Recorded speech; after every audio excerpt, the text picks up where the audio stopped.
All of the information in this video has been accumulated over the course of, I want to say, about close to 4 years now. And yes, I really have been using these boards, with the exception of the Dun board, for 4 years. So if you appreciate the information that I'm giving you in this video and the fact that I've used these boards for 4 years, give the video a thumbs up and let me know in the comments that you appreciate my time and effort. This is going to be a fairly extensive video, but if you want the quick and short of it all, I would say the best value for buck cutting board that I have used this year is the Dun board. If you want a rubber cutting board that's ultra soft on your knives and Japanese, I would say the Asahi would be my pick.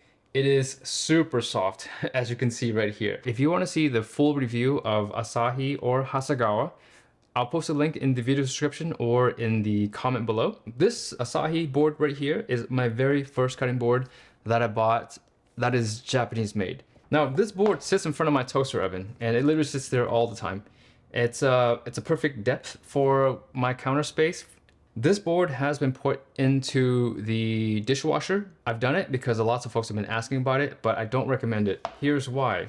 But this board here actually is a bit warped. So basically from this side of the board to here, it's warped, and you can see that it's lifted off of the surface here by about 1 millimeter. That's not really all that bad, but it is there, and that was only put into the dishwasher once. There are certain things I don't put into the dishwasher: my knives and cutting boards. I don't recommend buying the base model Asahi board because it is too close in price to the professional series. The professional series, and they're an interesting bunch because they actually make 3 different thickness for the professional, and they have a wide range of sizes. Probably the most comprehensive as far as sizing goes in cutting boards when you factor in the fact that they have 3 thicknesses. This is their most affordable Pro Series board. It's about 20 by 10, but to be exact, it's 19.7 by 9.8 and about a half an inch thick. This board here has a much more grippy feel to it. It's soft on your knife's edge, but definitely not what I consider a soft material. It doesn't bend. So the word soft is relative to a knife. Okay, so this one here is 19.7 by 9.8. This one is 15 by 8. This is priced at $86. It's roughly about, what, $25 more than this board over here. But if you were to take this board and get the larger size, which is 16.5 length by 9.8, so pretty close to this board here, it costs $79 for the base model board. So for $7 more, you get a slightly larger board and a much more softer package as far as the board material is concerned. If you have a kitchen that is really tight and you cannot go any larger than a 15 by 8 cutting board, then that's when I would get the standard series on the Asahi. So Asahi makes boards in 3 thicknesses in the professional series: 1.5 centimeter, 2 centimeter, and 3 centimeter. Now between the 3 different thicknesses, you can get the exact same length and width. As for the thicker boards, the 2 centimeter and the 3 centimeter boards, I have used them in my home. And here's the thing, they are really nice. If you're cutting sushi, this is a really nice board to use. I did a class in LA and I brought my own board. Even the instructors were like, whoa, that's a nice board. That is a perk that you get using a nice thick cutting board like this. They're beautiful and expensive. Over the years, a lot of the knife makers and manufacturers that I have reviewed have all reached out and said, hey, if you ever open up an e-store, we would love to have you represent us. I just want to say thank you to all of you who've made this possible. It's been really incredible to be able to work with over 100 independent craftsmen in Japan on different knives that we carry. It was really due to the responsibility I felt towards these makers and these manufacturers that I thought I would want to represent them on a global scale. And that's how I opened up Perfection Store. Hop over to perfectionstore.com and have a look around. This is Asahi's other board that I want to talk about. It's their brand new black board. They've only released these about a year ago. If you're looking for a black cutting board that's rubber, this is definitely one of the best, if not the best cutting board out there. Let me just give it to you straight. If you want overall performance, the tan board is the same as the black board. There's no difference at all. The only difference between the black board and the tan board is sizing options. The black board only comes in 2 sizes. The tan board comes in over a dozen sizes and 3 different thicknesses. So the blackboard really is something that you have to really want in that specific size if you want a black cutting board. For everybody else, just go get the tan board. It doesn't make any sense because the blackboard is nearly twice the price. The blackboard in a 15 by 8 will cost you $149. The tan board, same thickness, is $86. Even though I'm telling you don't buy the blackboard over the tan board if you're looking for the best performance board, the blackboards are constantly selling out. All right, so now to my final product in Asahi's lineup. This is my favorite product from Asahi. It is their professional softboard.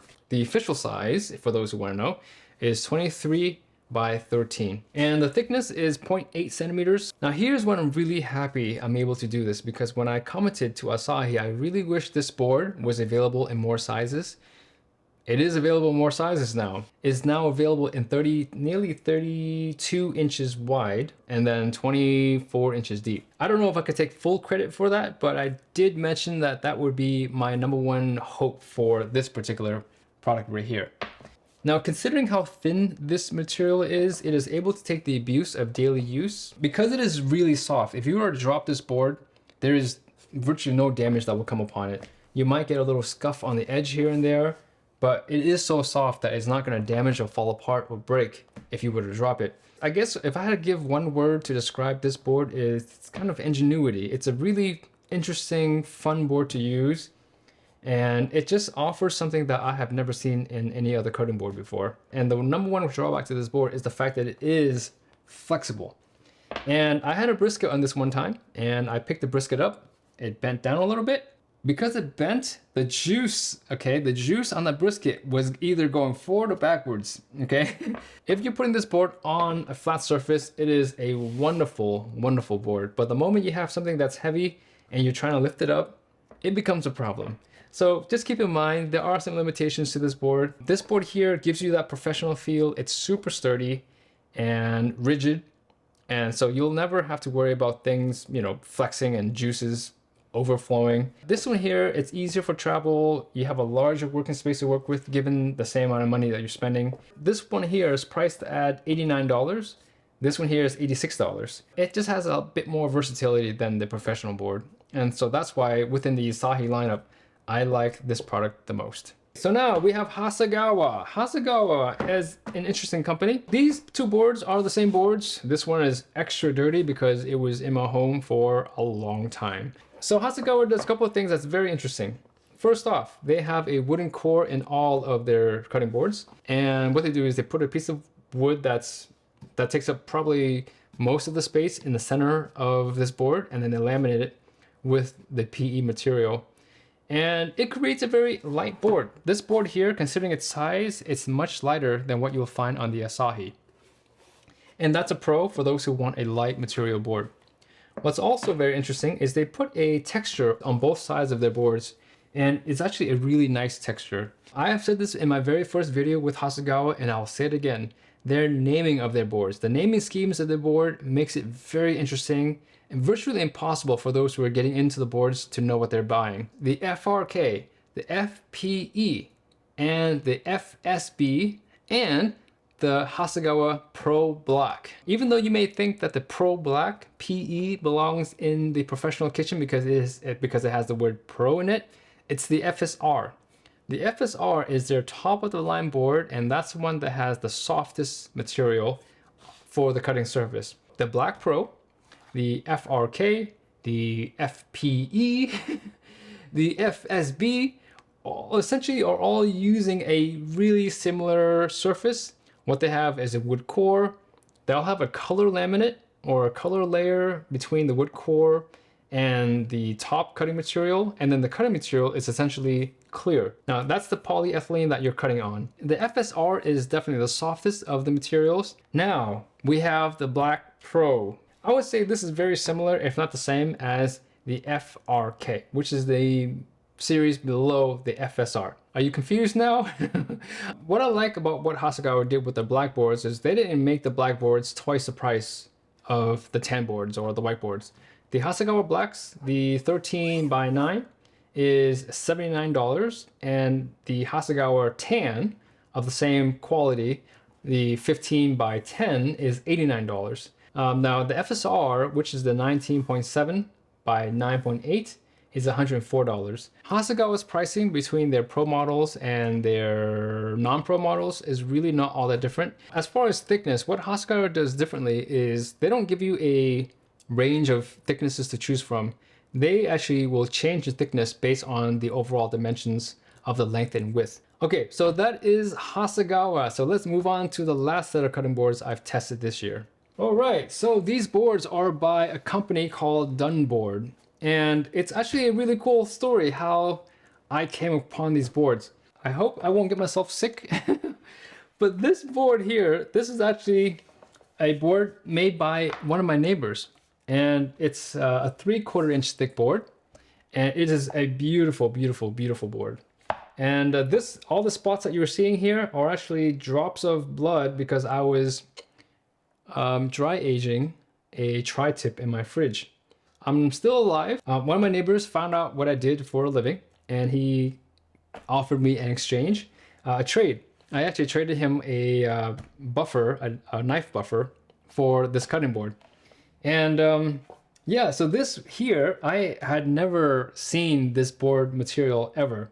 He told me what the material was. He told me that this is Richlight, and it's the same cutting board material that Epicurean uses. The finishing of this board is just, it's way better, worlds beyond what you'll find on Epicurean. He makes high-end cabinetry and countertops with this material, and he just didn't have the time to make this board for me, or to make more of them. I'm hanging out with another neighbor, and he's asking me what my favorite knives and cutting boards are. So I get to the story about cutting boards and all the cutting boards that I've tested, but I told him, hey, this really cool cutting board that my neighbor made me was made by this material called Richlight, and I showed him the board. And he says, oh, okay, well, he says, cool. And then a few weeks go by. Jesse shows up at my door. I started using it, and I gotta say, this 1/4 inch thick material is a fantastic material. It's light. It's super stiff, like, it's super stiff. You know, I said to Jesse, if this is something you love to do, and it's obviously something he's really good at, and I said, if this is something you want to do and something you want to do more of, please make some more. After that conversation, Jesse made a few more with different level of finishes. This one here is a super fine one. He also chamfered all the edges, which is a nice touch as well. These are 24 by 12. This board size here is the perfect size for my home. So this board right over here has been in my home since the earliest days of the pandemic. I got this board, I want to say April or May of 2020. It was in my home up until 3 months ago because I've had it in the fridge for dry aging. So this board has been used full time in my home for nearly 4 years. And this is how it looks. I didn't use this side. This side actually, I attached little legs on it, so it's never been used. As far as the scratch marks goes, you can see there are no deep grooves on this board at all. But as far as all the boards that I have been using in my home, this is definitely the most wear resistant material. This board here is the board that I have personally been using. This material is really amazing when it comes to wear resistant. You see micro scratch marks, and that's it. There are no deep grooves in the cutting board at all. And I'm not using these boards any different than I use my Japanese boards or my wooden boards. So the splotchiness that you're seeing here is because I take this board from my backyard, from my smoker, to my home. And so when I bring the boards back to the house, they usually have lots of oil in them, and I'll wash them in the sink after every use. My wife, because she doesn't do a lot of oil, she does a lot of vegetables, we simply wipe the board down after we use it. The boards have remained very flat. I don't see any sort of warping on these boards, which is actually quite impressive. Now this board is the 1/2 inch thick board. And I would say if I had to choose one size, I would probably choose the 1/2 inch thick because it's just really nice. It's very luxurious feeling. It is way stronger than anything I need. You know, it has a nice heft to it. And see if you can, like there is no flex in this board at all. It's thin enough to transport and to travel with. But the other thing that I started getting into was I started doing a lot more meats and a lot more raw fish. With end grain cutting boards, the good end grain cutting boards were 2 inches thick. I did not feel like carrying a 20-pound cutting board from my countertop into the sink and washing it, bringing it up, letting it stand up while it dries. So that's when I started getting into the synthetic cutting boards from Japan. But now, I found this cutting board. It's made in America. It's made in California. It's made in Rockland. So these boards here have ticked off all of the boxes that I need so far. They are essentially stain resistant. Now they do stain, but you don't see it in the black. I think there's less water penetration on this surface than on the Asahi Pros. It's not plastic, so I don't have any issues that have been brought up to me when it comes to microplastics. Again, I don't know if that's a real problem, but at least with this material, I know that's not a problem. I don't think there's any plastic in these cutting boards. Now, for the negatives, I can't just keep praising these boards and not give you any negatives, because without any negatives, this would not be an honest review. So if you're cutting carrots or celery, that's what they sound like. And this is the 1/4" model.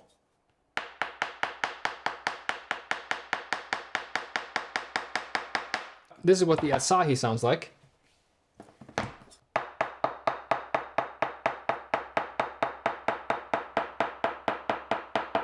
And this is what the Hasegawa sounds like.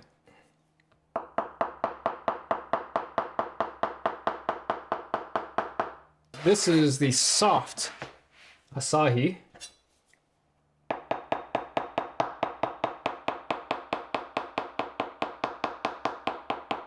This is the base model Asahi.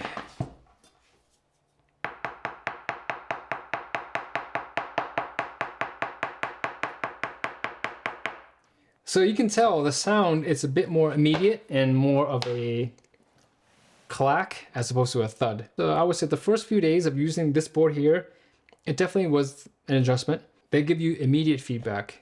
Take it as a pro or a con, depending on what you like. I don't know if they're going to be more sizes in the future, but as of right now, they come in 2 different thicknesses and 2 sizes. You have 10 by 20 and 12 by 24, which is what I have here.